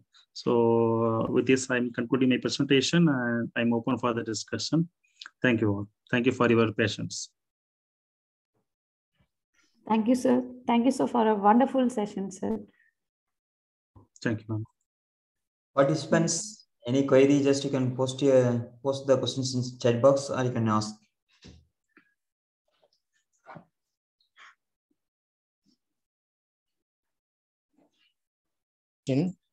Thank you so much, Professor. Thank you for the opportunity. Some doubts, Professor. You have discussed about some important perovskite materials. Yes, Professor. The light yield capacity, what way it's helpful to use them in detectors, Professor, particularly when you are detecting with fast neutrons and all.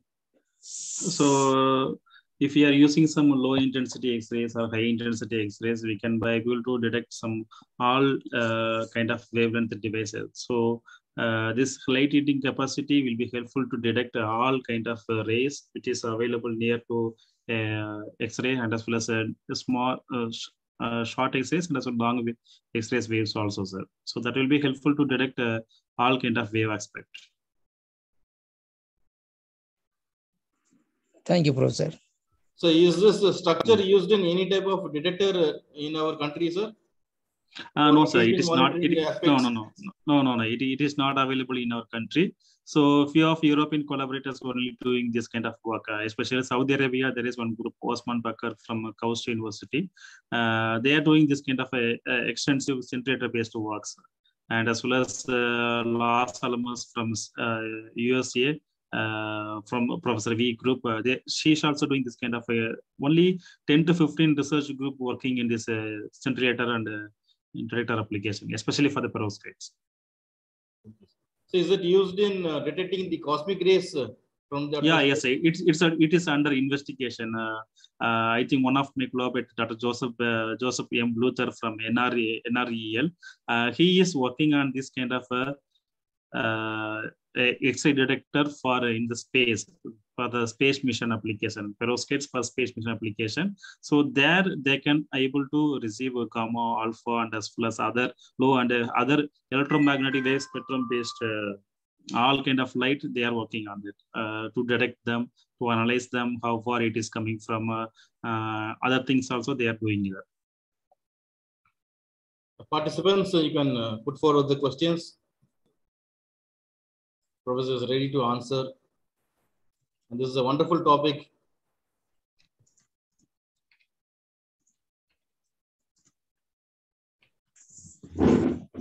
Yes, you can type your queries in the chat box also, so that we can read it out.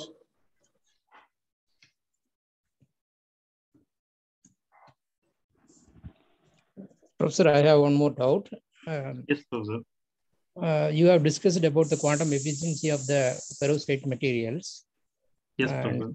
Can you tell me what are the ways by which we can improve the quantum efficiency of these perovskite materials, Professor? So we can add some good ligands, like other things, and we need to optimize the reaction parameters. In what way the material is synthesized? It is very much essential. Instead of synthesizing in some other low methods like a sol gel or other things, we can prefer some hot injection methods or other things like a hydrothermal. That kind of method will be very much helpful to, we can confine the material size and shape. That will lead to get some good quantum yields and other thing, luminescence aspects. That will be helpful. So in my aspect, in my experience, I am involving in synthesizing multi-dimensional material by using different methods. But I prefer to synthesize material which I need to focus on some particular aspect, means I can go for hot injection method only. So if you can synthesize that kind of material in hot injection, you can really experience that difference, the property which we analyze for other this methods and HI method, it's quite different. That's the important aspect. We can, if we change all the reaction parameter, that will be helpful to you get some good quantum yield.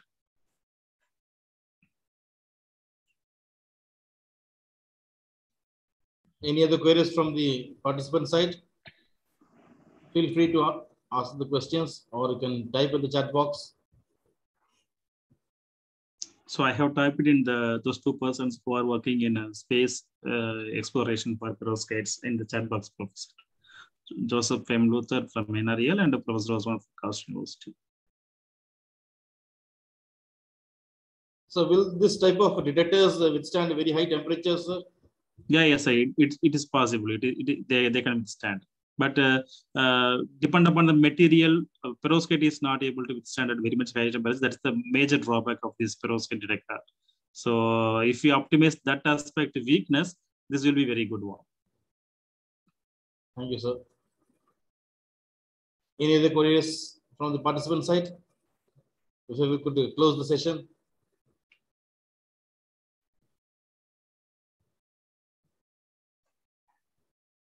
If there are no queries, shall we go for the closure, sir?